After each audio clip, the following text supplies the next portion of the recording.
নমস্কার, অর্পিতার হেসেলে আপনাদের সকলকে স্বাগত।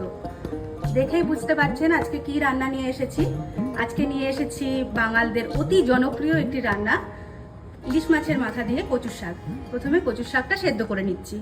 কচুর শাকটা সেদ্ধ করে নিয়েছি, জল ঝরিয়ে রেখেছি।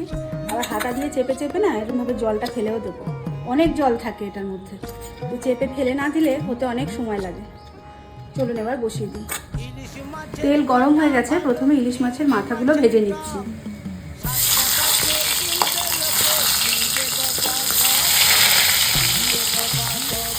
মাথাটা ভাজা হয়ে গেছে, তুলে নিচ্ছি। এবার এই তেলেই একটু দিয়ে দিচ্ছি কালো জিরা ফোড়ন, কাঁচা লঙ্কা,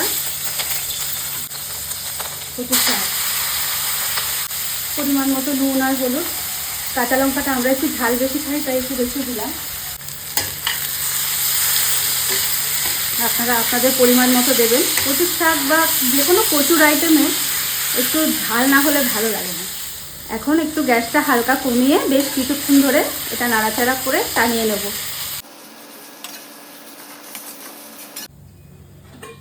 বেশ কিছুক্ষণ ধরে নাড়াচাড়া করার পরে এটা ঠিক এইভাবে টেনে গেছে, একদম শুকনো শুকনো টান টান হয়ে গেছে, একটু জল নেই।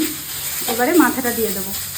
আমি আবার মাথাটা আগে দিতে পছন্দ করি না, যে মাথাটা কাটাটা পুরো ছড়িয়ে যাবে, প্রত্যেক কামড়ে কাটা করবে, আমি ওটা ভালোবাসি না।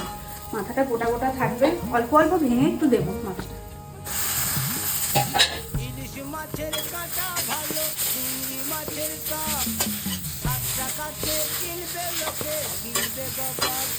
ঠিক এইভাবে অল্প অল্প ভেঙে নেবো, বেশি ভাঙবো না। এবার দিয়ে দিচ্ছি স্বাদ মতো চিনি।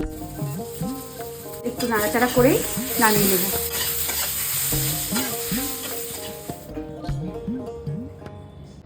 কচু শাক রান্নার সাথে সাথেই বলছে আমাকে একটু দাও, আমি টেস্ট করি। ইলিশ মাছের মাথা দিয়ে হলেও খুব ভালো খায়, এমনিটা অতটা ভালো খায় না। ইলিশ মাছের মাথার সাথে একটা ইউনিক একটা কম্বিনেশন না, আর রাজা মহারাজা খেত অন্য, ওটা খুবই ভালো লাগে। হয়েছেও ভালো, খুব হয়েছে, ঠিকঠাক করেছি, দারুণ হয়েছে। একটু ভালোই করো, যদিও কম করা হয়। আজকে দেখলাম স্কুল থেকে আসার সময় কেটে বিক্রি করছেন। কাটা যখন আছে তাহলে নিয়ে চলে যাই, আর ইলিশ মাছের মাথাও রয়েছে। ভালো, খুব সুন্দর হয়ে যায়।